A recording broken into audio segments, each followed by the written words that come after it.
Nos últimos 2 domingos eu preguei em Romanos 1, de 1 a 13.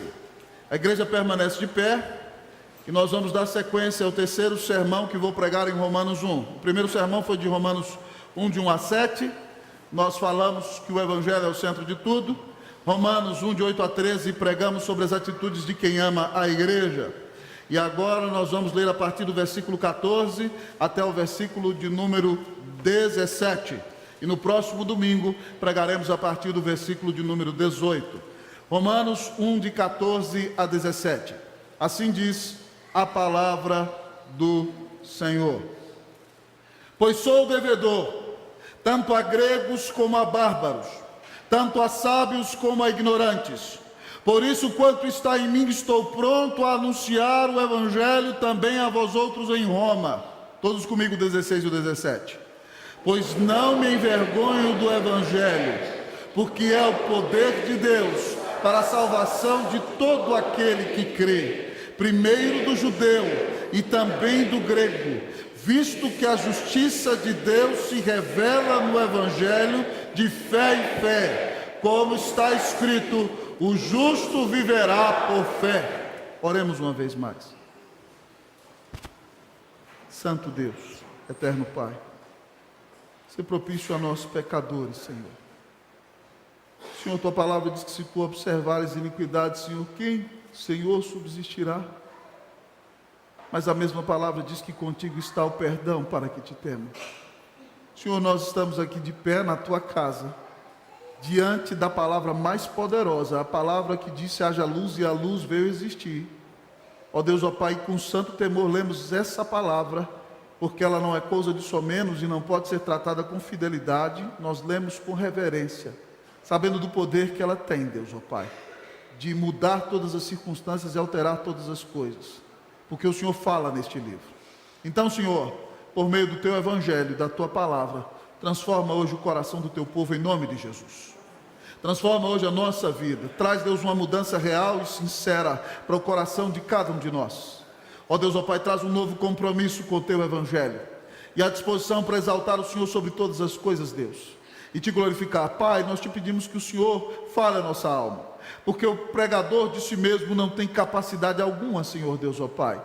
Ó Deus, o pregador é pecador e merece, Deus, ó Pai, por si mesmo a tua ira, e cada um de nós também merecemos, mas precisamos, Deus bendito, da tua graça, da tua bondade, que o teu Espírito encha a nossa vida enquanto ouvimos a exposição da Escritura, e que, sendo cheios do Senhor, nós saímos daqui para viver para a tua glória. É o que nós te pedimos, Santo Deus, em nome de Jesus. Amém. A igreja pode sentar-se.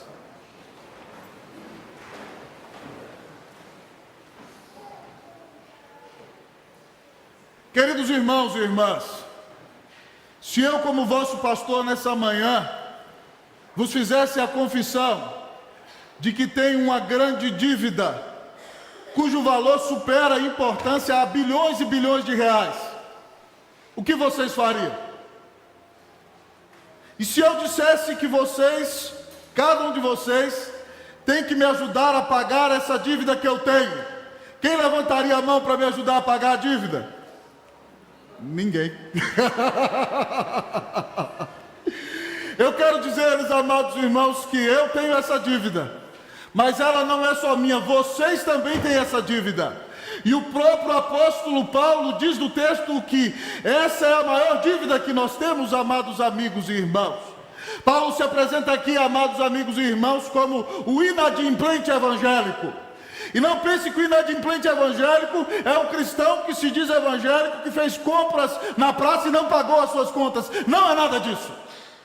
Abra bem seu coração, porque Paulo é, eu sou e cada um de vocês é um inadimplente evangélico, conforme nos ensina o texto.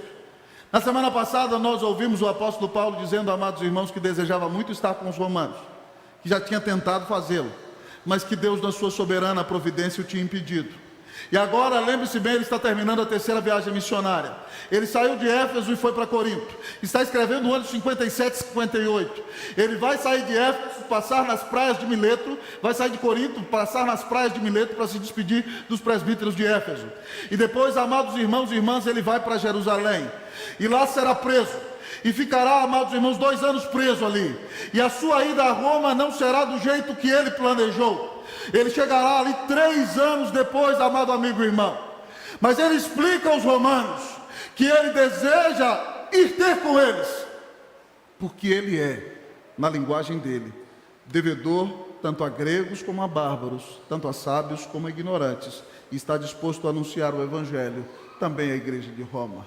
Paulo quer, amados irmãos, pregar para os romanos. Semana passada ouvimos que ele quer compartilhar o seu dom com eles e ser edificado por eles, para que, amados irmãos e irmãs, depois eles o enviem à Espanha como missionário da igreja.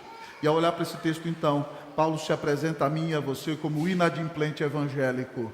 E você, amada irmã, é uma inadimplente evangélica, e eu também sou um inadimplente evangélico. E aqui então escancare hoje bem as janelas da mente e deixe bem abertos os portões do coração, porque o Senhor vai nos mover a pagar a dívida em nome de Jesus. Amém!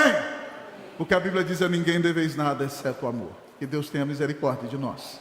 Ao olhar para o texto, a palavra diz em primeiro lugar, amados irmãos, que o inadimplente evangélico tem uma dívida ilimitada.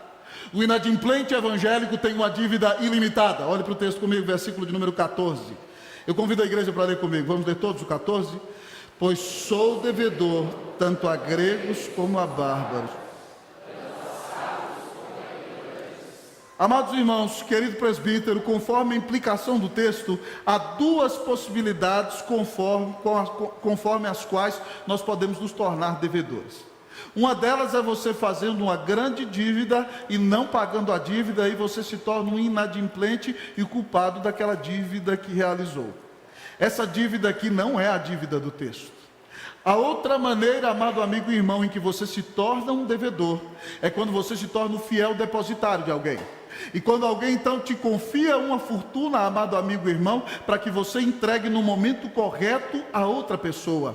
E enquanto você não entrega aquela fortuna, você é devedor da pessoa a qual você vai entregar. Você deve ser o fiel depositário, mas na hora certa, como devedor, você tem que entregar a fortuna, e assim você ficará livre da dívida que Deus lhe confiou para pagar. E Paulo está dizendo aqui, amados irmãos, que ele é esse devedor.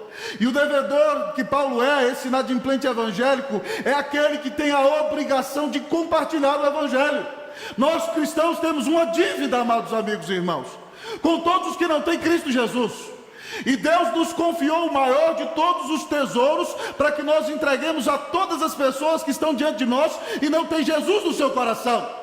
E se nós não entregarmos, amados irmãos, esse tesouro que Ele, amados irmãos, nos confiou, nós seremos culpados de usurpar daqueles que tinham que receber o tesouro e não receberam. Então, amados amigos e irmãos, o inadimplente evangélico, ele tem uma dívida ilimitada, porque Paulo diz: eu sou devedor tanto a gregos como a bárbaros, tanto a sábios como a ignorantes. Gregos, amados irmãos, aqui não eram só os nascidos na Grécia. Gregos, amados irmãos, era toda a civilização greco-romana, amados irmãos, que estava debaixo do império, do poderio do império romano naqueles dias. Então, Paulo diz que ele é devedor a todos aqueles que vivem dentro da civilização romana. Mas os que viviam fora da civilização romana, irmãos, eram os bárbaros. Essa palavra bárbaro vem do som bereberebereberebere, que os gregos achavam que todo mundo que não falava grego, a fala deles parecia um barabarabarabere, e aí daí virou bárbaros. Então Paulo está dizendo que ele tem que pregar o evangelho para aqueles que são civilizados, mas para aqueles que estão longe da civilização humana. No nosso caso, amados irmãos, é como se nós disséssemos: nós somos devedores tanto a ocidentais, os que estão dentro da civilização ocidental, como aqueles que estão dentro de uma perspectiva oriental, amados irmãos, vendo o mundo de uma perspectiva cultural distinta da nossa. Ele diz, amados amigos e irmãos, que é devedor tanto a sábios como a ignorantes. Sábios são aqueles homens e mulheres que conhecem a filosofia grega e a cultura daquele tempo. Ignorantes são aqueles que nunca sentaram numa escola e não têm educação nenhuma. Paulo diz, amados irmãos, que ele deve para todo tipo de gente, tanto para nobres como para pobres, tanto para educados como para ignorantes, tanto para os de perto como para os de longe. Ah, amados irmãos, o inadimplente evangélico tem uma dívida ilimitada. Nós temos que pagar a nossa dívida, amados irmãos. O Senhor nos deu um tesouro para entregar a todos aqueles que não conhecem Jesus. E nós, amados irmãos, se não entregarmos este tesouro, seremos usurpadores e não seremos considerados fiéis depositários. O tesouro é o Evangelho, e Deus o entregou a você, para que você entregue a todo aquele que não tem Jesus em seu coração. E se você não entregar, você vai prestar contas ao Senhor, porque Ele te deu essa responsabilidade. Amados irmãos, nessa última sexta-feira, eu saí daqui de manhã, nós fomos a Belém do Pará. Está terminando agora de manhã o congresso da Agência Presbiteriana de Evangelização e Comunicações, na belíssima primeira igreja presbiteriana de Belém do Pará. Uma igreja 3 anos mais nova que a nossa, com um templo muito bonito no centro da capital paraense, amados amigos e irmãos. E nós viajamos, eu viajei 3 horas e meia, eu falei, meu Deus, é como viajar para outro país, né? Quando a gente vai para Santiago, a gente leva 3 horas e 40 no voo. Em 3 horas e meia, nós chegamos em Belém. Mas quando nós saímos daqui, reverendo Ricardo Mota, nosso executivo da PECOM, foi para a porta do nosso apartamento, e de lá, amados irmãos, nós pegamos um Uber, ele chamou um Uber, e nós fomos para o aeroporto de Guarulhos. E reverendo Ricardo Mota, com aquele jeitão mineiro, sentou na frente, eu falei, Ricardo, vai adiante. E ele começou a conversar com o rapaz do Uber, e começou a perguntar para o rapaz do Uber, e eu entrei na conversa também, e ele falou que tinha filhos, e nós falando sobre educação de filhos, e de repente, amados irmãos, o Senhor dirigiu a nossa conversa, e nós conduzimos a conversa para dizer para aquele moço que ele não podia dar para os filhos dele uma bênção que ele não tem. E a maior bênção que ele poderia ter, para que os filhos dele não se prostituíssem nesse mundo, não vivessem debaixo de toda a devassidão, era de fato ter o perdão de pecados em seu coração, ter Jesus em sua vida para levar seus filhos a Jesus. E nós anunciamos Cristo para ele. E quando chegávamos perto do aeroporto de Guarulhos, irmãos, ele nos contava que sua mãe é evangélica e sua irmã também. E aí nós dizíamos a ele então que nós estávamos ali como resposta de oração da mãe dele, e que ele precisava se arrepender dos seus pecados e confiar em Jesus como seu Salvador. E no final de tudo eu apertei ele, você gostaria de receber a Cristo em seu coração como seu Senhor e Salvador? Ele disse, eu estou pensando sinceramente em fazer isso. E me disse, pastor, pode deixar que no meu tempo eu farei. Mas eu falei, mas gostaria que o pastor Ricardo orasse por você. E aí então, amados irmãos, o pastor Ricardo orou por ele. E eu espero sinceramente que aquele homem venha a Cristo, para a glória e honra do nome de Jesus. Mas que privilégio foi para nós, dentro daquele táxi, anunciar Jesus. Quando eu voltei, irmãos, eu peguei o táxi, cheguei ontem à noite a São Paulo. Mais do que 3 horas e meia para voltar, porque eu parei no Rio, né? Naquela bela cidade, no Galeão. E aí quando a gente voltou, quem me pegou no táxi foi um moço muito precioso, cheio de fitinha, né? Eu acho que ele devia ser baiano no carro. E lá vamos nós. Qual o tema da conversa? Política. Aí vamos falando sobre política, mas no final de tudo, nós conversamos que nenhum político pode mudar a nossa situação como um todo, e a esperança do pecador está somente em Deus. E aquele moço tinha uma Bíblia, e aí eu pude falar de Jesus para ele. E falei para ele, comece lendo pelos evangelhos. Cristo é o teu Salvador, pessoal, creia nele e você será salvo. Irmão, que privilégio é poder pregar o evangelho. Lá em Belém, nós treinamos o povo. Eu preguei na sexta-noite, no sábado de manhã, para pregar o evangelho. Então, irmão, o que eu quero dizer para você? Nós somos devedores, então evangelizar para nós não deve ser, nós podemos ter um dia em que nós vamos sair com o Ministério de Evangelismo, entregar folheto, e devemos fazê-lo, mas evangelizar para nós não deveria ser só isso. Evangelizar é nosso estilo de vida. Jesus é o maior amor do nosso coração, Ele transformou a nossa vida, Ele é o maior tesouro que temos, é a pessoa que nós mais amamos. Ele nos tirou do império das trevas e nos trouxe para o reino do Filho do amor de Deus. Se nós somos cheios de Jesus, nós temos que falar de Jesus, meus irmãos. E se não bastasse, nós devemos o Evangelho a todos aqueles que estão diante de nós e não conhecem a Cristo Jesus. Eu quero lhe perguntar, você tem pago a sua dívida? Ou você está usurpando aquilo que Deus confiou a você, para que entregue na mão de outros? O devedor do Evangelho, amado irmão, o inadimplente evangélico, amado irmão, tem uma dívida ilimitada. Então, meu irmão, se você não começou a pagar a dívida, abra sua boca e anuncie ao mundo que Deus amou o mundo de tal maneira que deu o seu Filho unigênito, para que todo aquele que nele crê não pereça, mas tenha vida eterna. Se você é salvo, você consegue falar quem você era antes de Jesus, o que Cristo fez na cruz por você e quem você é hoje. Então abra sua boca e pague sua dívida em nome de Jesus, amém. Mas o inadimplente evangélico, amado amigo e irmão, além de ter uma dívida ilimitada, o inadimplente evangélico, amados irmãos, está disposto a anunciar. O inadimplente evangélico está disposto a anunciar. Versículo de número 15. Eu lerei uma vez, a igreja lerá a segunda vez para mim. Por isso, quanto está em mim, estou pronto a anunciar o evangelho também a vós outros em Roma. Leiam, por favor.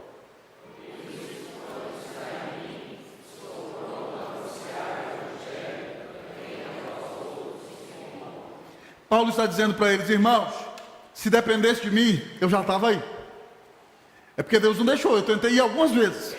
Mas no que depende de mim, eu estou pronto a ir para Roma e anunciar o evangelho também a vós outros. Veja bem, irmão, que ele quer anunciar o evangelho para os crentes. Aqui cai por terra aquele argumento de que pessoas que se dizem cristãs não podem ouvir sermão evangelístico. Se eu e você, amados irmãos, somos pecadores e merecemos a ira de Deus no inferno, e sabemos que Deus é santo e nós somos pecadores, e Deus nos amou a ponto de dar o seu Redentor na cruz por nós, ele recebeu a ira eterna do Deus eterno no meu lugar, pagou a minha dívida. E porque eu criei nele, fui declarado justo, fui adotado como filho, e fui regenerado e transformado pelo Senhor. Essa é a melhor de todas as notícias que eu posso escutar. Nenhum crente deveria, amado irmão, ficar entediado ao ouvir o evangelho. Pelo contrário, todos nós deveríamos ficar tremendamente expectantes, porque o evangelho é a melhor notícia. É a notícia que diz que Deus nos ama, que Deus nos redime, que Deus nos perdoa, que Deus nos salva, que Deus vai nos levar para que nos encontremos com Ele em glória na eternidade. Oh, amado amigo e irmão, quem é inadimplente evangélico tem que ser como Paulo, tem que estar disposto a anunciar o evangelho em São Paulo, no Brasil e no mundo inteiro. Você tem anunciado o evangelho? Você está disposto a anunciar o evangelho? Irmão, quando o coração está cheio de Cristo, ele pulsa, amado irmão, de amor por Deus, e ele fala de Jesus. O exemplo, amado irmão, que mais me impacta nesse sentido, irmão, é André, irmão de Pedro. André, amado irmão, era discípulo do apóstolo, era discípulo de João Batista. E Jesus passou, e João Batista falou: eis o Cordeiro de Deus que tira o pecado do mundo. E André com João o evangelista deixam João Batista e vão para a casa onde Jesus está. E Jesus pergunta para ele: o que vocês querem? Onde o Senhor mora, Senhor? E eles passam com Jesus provavelmente de 4 horas até 6 da tarde e são convertidos ao Senhor. E quando eles saem dali, André achou primeiro seu próprio irmão Pedro e disse a ele: achamos o Messias. E pegou Pedro pela mão e o levou até Jesus. E quando Jesus viu a Pedro, disse: você é Simão, filho de João, agora você vai ser chamado Cefas. Preste atenção, irmão. André ficou tão impactado com Jesus que ele compartilhou com seu irmão, com quem estava perto dele. Ele pegou o seu irmão e levou seu irmão a Jesus. E amado irmão, o irmão dele foi transformado. E aí depois lá na frente você encontra Pedro pregando e ganhando 3.000 almas num sermão e 2.000 em outro sermão. Mas não existe Pedro sem André. Eu e você, irmão, precisamos ser como André. Antigamente os pastores presbiterianos realizavam na década de 70 e 80 um projeto chamado Operação André. Era o seguinte: cada um ganha mais um. Operação André. Ah, amado irmão, é bonita a Operação André, mas nós não podemos querer ganhar só mais um, porque o texto diz que nós devemos, tanto a gregos como a bárbaros, e temos que estar dispostos a anunciar o evangelho. Irmãos, eu fui impactado esse ano pelo sermão do reverendo doutor Elias Medeiros no Supremo Concílio. Reverendo Elias Medeiros é um dos professores mais antigos do Reformed Theological Seminary em Jackson, no Mississippi. Ele é pastor brasileiro, genro do reverendo Francisco Leonardo. E ele nos contou, emocionado, pregando no sermão de abertura do Supremo Concílio, que ele estava completando 40 anos de ministério. E o que ele me disse me deixou mais perplexo ainda.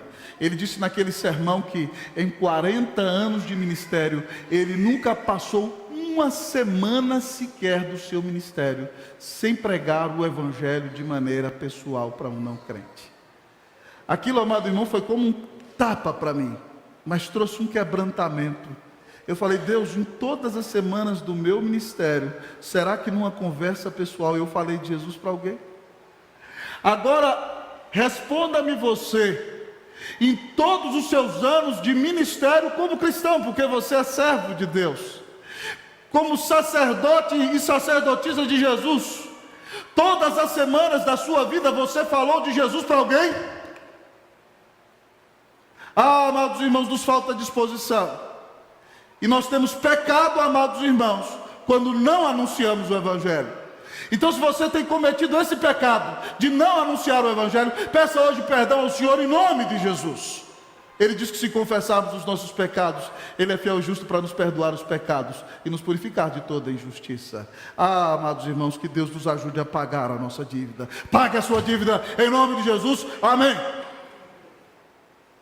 Nós somos os inadimplentes evangélicos. O inadimplente evangélico, amado irmão, tem uma dívida ilimitada. O inadimplente evangélico está disposto a anunciar. Mas o inadimplente evangélico, amado amigo irmão, se gloria no Evangelho.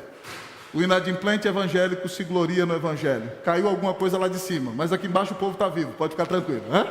O inadimplente evangélico se gloria no Evangelho. Olha o que Paulo diz, fique ligado aqui, ó. Ninguém morreu, está todo mundo bem ali, ó. Todo mundo olha aqui, ó. Ei, o pregador está aqui. Obrigado, obrigado. Pois não me envergonho do Evangelho, porque é o poder de Deus para a salvação de todo aquele que crê, primeiro do judeu e também do grego. Foi um brinquedo, Marcos, foi tranquilo, brinquedo do príncipe ali. Pois não me envergonho do Evangelho, porque é o poder de Deus para a salvação de todo aquele que crê. Paulo diz para nós, irmãos, que o inadimplente evangélico se gloria no Evangelho. Ele não se envergonha do Evangelho, a glória dele é o Evangelho. Por quê, amado irmão? Por causa da essência do Evangelho. Diz Paulo, ele é o poder de Deus. Essa melhor de todas as notícias é a única mensagem que pode ressuscitar mortos na alma. É a única mensagem que pode mudar o coração dos pecadores, amados amigos e irmãos. Os grandes impérios deste mundo têm bomba atômica, amado irmão, e a bomba atômica deles pode destruir a terra. Mas o único império, amado irmão, que tem o poder de dar nova vida ao coração é o reino do Senhor Jesus. E Paulo, amado irmão, então se gloria no Evangelho por causa da sua essência. Mas ele também se gloria, amado amigo e irmão, no Evangelho por causa do seu propósito. Ele diz, pois não me envergonho do Evangelho, porque é o poder de Deus para a salvação de todo aquele que crê. O objetivo, amado irmão, do Evangelho é salvar. O objetivo do Evangelho, amado irmão, é tirar o homem do lamaçal do pecado e lavá-lo, amado irmão, com o sangue de Cristo, para que ele se torne uma nova criatura na presença de Deus. É salvá-lo, amado amigo e irmão, da ira vindoura do inferno, para que ele tenha um lugar garantido no reino dos céus, amado irmão, pela fé em nosso Senhor e Salvador Jesus Cristo. É livrá-lo, amado irmão, de sua vida de pecado, de perdição, de estar diante de Deus, para viver uma nova vida abundante num relacionamento vivo e pessoal com o nosso Senhor. Aquele que crê em Jesus vai ser salvo, vai ser, amado irmão, transformado, vai ser renovado, vai ser reconciliado com Deus, terá a vida eterna nos céus e terá a presença do Espírito Santo de Deus em seu coração aqui. Ah, amado irmão, o Evangelho é a nossa glória, é a glória da igreja, é a glória das famílias cristãs, é a nossa glória, porque o Evangelho é o próprio Senhor Jesus, como já temos visto nessas semanas. Mas Paulo se gloria no Evangelho, não só por causa da sua essência e por causa do seu propósito, mas também, querido amigo e irmão, por causa do seu alcance. Ele diz no versículo 16 ainda o seguinte: para a salvação de todo aquele que crê, primeiro do judeu e também do grego. Louvado seja Deus, amado irmão, porque o Evangelho não discrimina pecadores, amados irmãos, por causa da sua condição social, por causa da sua condição intelectual, por causa da sua nacionalidade e nem por causa dos seus próprios pecados. O texto diz, amado irmão, que o Evangelho, amado irmão, é para a salvação de todo aquele que crê, seja ele judeu ou religioso, seja ele grego perdido, longe da presença de Deus.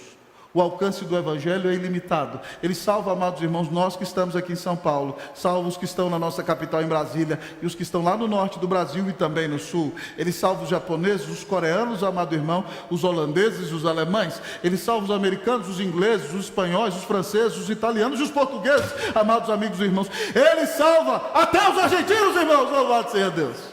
Nós amamos os argentinos, viu, querido? Estou brincando com você. O Evangelho salva, amado irmão, todo aquele que crê. Ele é ilimitado, ele não discrimina ninguém.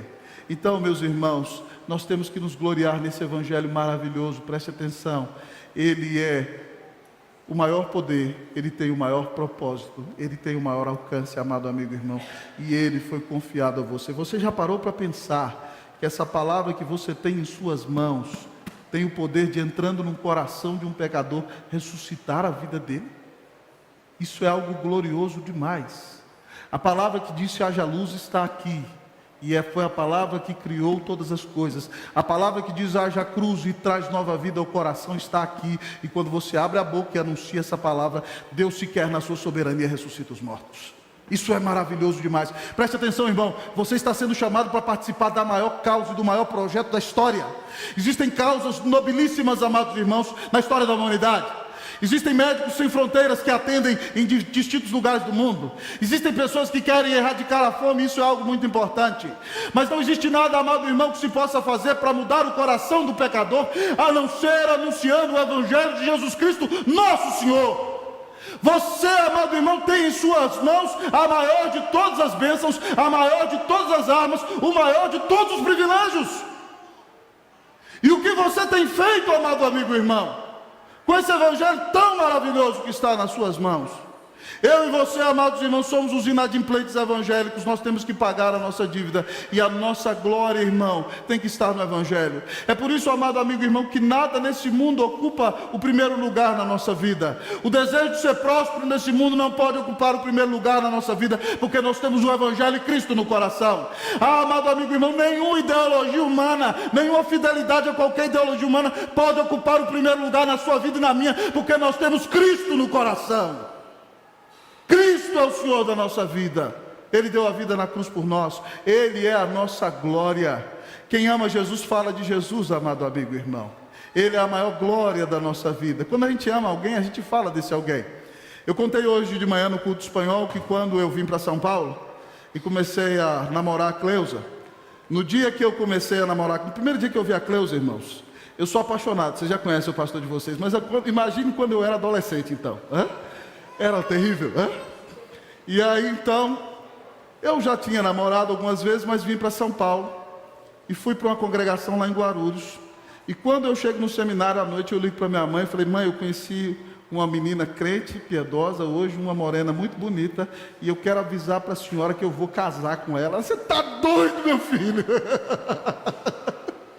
Eu falei: não, mãe, eu vou casar com ela. Eu estou casado com ela, irmãos. Glória a Deus por isso. Mas quando eu fui para minha casa 6 meses depois, eu levei uma foto dela. Aí sentei para minha mãe: ó, aqui sua futura nora. Aí virei para meu pai: ó, aqui sua futura nora. Aí levei para minha avó: aqui, ó, a mulher que Deus me deu. Eu mostrei para todo mundo da família. Por que eu fiz isso? Porque eu estava feliz da vida. Encontrei a moça com quem eu ia me casar. Agora imagine se eu fiz isso falando da Cleusa. Imagine de Jesus, que é meu Senhor, que me amou, que deu a vida na cruz por mim. Irmão, pasme, que tem paciência comigo todos os dias, que sabe o quanto eu sou pecador, que me perdoa todas as vezes que eu me ajoelho, peço perdão e choro pelos meus tristes e feios pecados, que tem misericórdia de mim, que tem paciência comigo, que vai me levar para a glória, que deu sua vida na cruz por mim. Como não falar dessa pessoa tão maravilhosa, irmãos? Que tem paciência conosco, que pagou a nossa dívida na cruz, que nos ama, que não desiste de nós, e até quando nós colocamos qualquer coisa no lugar dele, ele vem e nos disciplina para nos mostrar que nós precisamos mesmo é dele para viver. Como nós não nos vamos nos gloriar, irmãos, desse Senhor tão maravilhoso? Como diz a Bíblia: longe de mim esteja gloriar-me a não ser a cruz. Que a nossa glória seja Jesus, amém, meus irmãos? Que não façamos nada buscando aplauso de homem, mas que façamos tudo para a glória e honra do Salvador, que deu sua vida na cruz por amor de nós. E por isso então, meu irmão, pague a sua dívida, faça como esse homem. Quando ele saiu de Corinto escrevendo esse texto, passou em Éfeso, e quando passou em Mileto, e quando saía de Mileto, todo mundo disse: você vai para Jerusalém, você vai ser preso. Ele disse assim lá em Atos 20, 24, aquele povo lá na praia: em nada considero a minha vida preciosa para mim mesmo, contanto que complete a minha carreira e o ministério que recebi do Senhor Jesus, para dar testemunho do Evangelho, da graça de Deus. Paulo diz, amado irmão, que pregar o Evangelho é mais importante que a sua própria vida. E se ele tiver que morrer por causa do nome de Jesus, será um privilégio. E Deus deu a ele esse privilégio. Até onde você está disposto a ir por causa do nome de Jesus? Se algum dia, amado irmão, nesse país nós fomos presos porque somos cristãos, você continuará professando a sua fé? Você anunciará o Evangelho de Jesus? Que Deus tenha misericórdia de nós. Pague a sua dívida em nome de Jesus, amém, meu irmão? Mas o texto nos apresenta o inadimplente evangélico. E ele nos diz, amado irmão, como nós já temos ouvido, que o inadimplente evangélico tem uma dívida ilimitada, o inadimplente evangélico está disposto a anunciar, o inadimplente evangélico se gloria no Evangelho, mas, amado amigo e irmão, o inadimplente evangélico desvela o Evangelho. O inadimplente evangélico desvela o Evangelho. O que significa isso? Que ele tira o véu dos nossos olhos, para que nós enxerguemos, amado irmão, o que o Evangelho nos dá. E eu vou ler com você, amado irmão, um dos versículos mais poderosos da história da humanidade. Preste atenção, tome cuidado para não cair do banco. Isso aqui é uma bomba. Segure bem, porque esse versículo mudou a história da Europa, mudou a história do Ocidente, mudou a história do mundo inteiro. Esse versículo que nós vamos ler agora. Vamos ler o versículo 17? Visto que a justiça de Deus se revela no Evangelho de fé em fé, como está escrito. Louvado seja Deus, que poesia linda e maravilhosa. Esse versículo mudou a história do mundo. Pastor, que loucura é essa?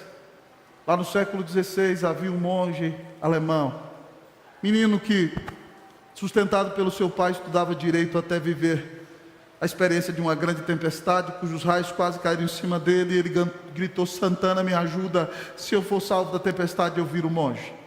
E ele então virou monge contra seu próprio pai. O pai, que era mineiro, amado amigo e irmão, irado, tinha gastado todo o seu dinheiro para investir naquele menino, e o menino entrou no mosteiro. Mas ele entrou no mosteiro e ele começou a estudar teologia, ele já tinha noção de direito, e ele enxergava em si a incapacidade de agradar a Deus e satisfazer a Deus como justo juiz, amado amigo e irmão. Então ele tentava fazer penitências, porque isso que a igreja dele ensinava para ele. Então ele açoitava as costas dele, subia escadas de joelho. Nas noites geladas da Alemanha, aquele moço dormia sem cobertor algum, comia muito pouco, era muito magro, ficava muito doente e fazia as penitências com muito mais intensidade do que os seus colegas. Quando ele ia confessar os seus pecados, ele ficava 2, 3 horas no confessionário, a ponto daquele que o escutava dizer para ele que ele não tinha tanto pecado assim, que ele tinha que ter misericórdia de si mesmo. Alguém perguntou àquele moço: Lutero, você ama a Deus? Ele diz: você me pergunta se eu amo a Deus? Quando eu olho para Deus, eu vejo um juiz com a sua espada flamejante de fogo, pronto a me destruir por causa de todos os meus pecados, e eu não consigo agradá-lo por mim mesmo. Você me pergunta se eu amo a Deus? Há momentos nos quais eu odeio a Deus. Mas, amados amigos e irmãos, vendo o seu supervisor no mosteiro, que ele era muito inteligente, o manda para Wittenberg para ele fazer o seu doutorado em teologia. E chegando ali, ele assume o púlpito da igreja principal da cidade e começa a pregar a palavra. E estudando a palavra, amado amigo e irmão, aquele homem pesaroso que não sabia como agradar a Deus, leu esse texto que nós lemos. E ele entendeu que ele não precisava de justiça própria na presença de Deus, que não existia nada que ele pudesse fazer para ficar livre de culpa no tribunal de Deus. Ele teve, amado irmão, o véu tirado falei em espanhol agora, desculpa, por causa do culto de manhã. Não é velo, é véu. Ele teve o véu tirado do seu olho, amado amigo e irmão, quando ele viu que a justiça de Deus se revela no evangelho de fé em fé. O que significa isso? Lutero entendeu, lendo esse texto, como está escrito abaixo, como Abacuque pregou séculos antes, que o justo viverá pela fé. Lutero entendeu que no tribunal de Deus ele nunca teria justiça para ser justificado, mas alguém que é o Evangelho, Cristo Jesus, deu a vida na cruz por ele. E agora então, quando ele crê, ele está diante da cena do tribunal de Deus. E no momento em que o pecador crê, a justiça de Deus se revela no Evangelho. Na vida do pecador é considerado sobre ele de fé em fé. Quando o pecador crê naquilo que Cristo fez na cruz, no tribunal de Deus, Deus bate o martelo e diz: eu te declaro justo pela fé em meu Filho Jesus Cristo. E aí então, amados irmãos, a justiça de Cristo é considerada em nós. E aí, amados irmãos, porque o nosso pecado foi considerado sobre ele. Então todo aquele que crê é declarado justo no tribunal de Deus, e agora já não tem nenhuma condenação, não tem nenhuma dívida, foi perdoado de todos os seus pecados. Deus olha para essa pessoa como ele olha para o próprio Senhor Jesus. Lutero entendeu isso, irmãos, e isso mudou o seu coração e fez dele, amado irmão, um grande pregador evangélico, cujo texto se espalhou por toda a Europa e transformou centenas de vidas, alcançou Calvino, alcançou gente de todos os países, amados irmãos, e o Evangelho foi pregado no mundo de maneira diferente, porque o Espírito Santo pegou esse pequenino versículo e fez com que ele explodisse nova vida no coração de um monge desesperado.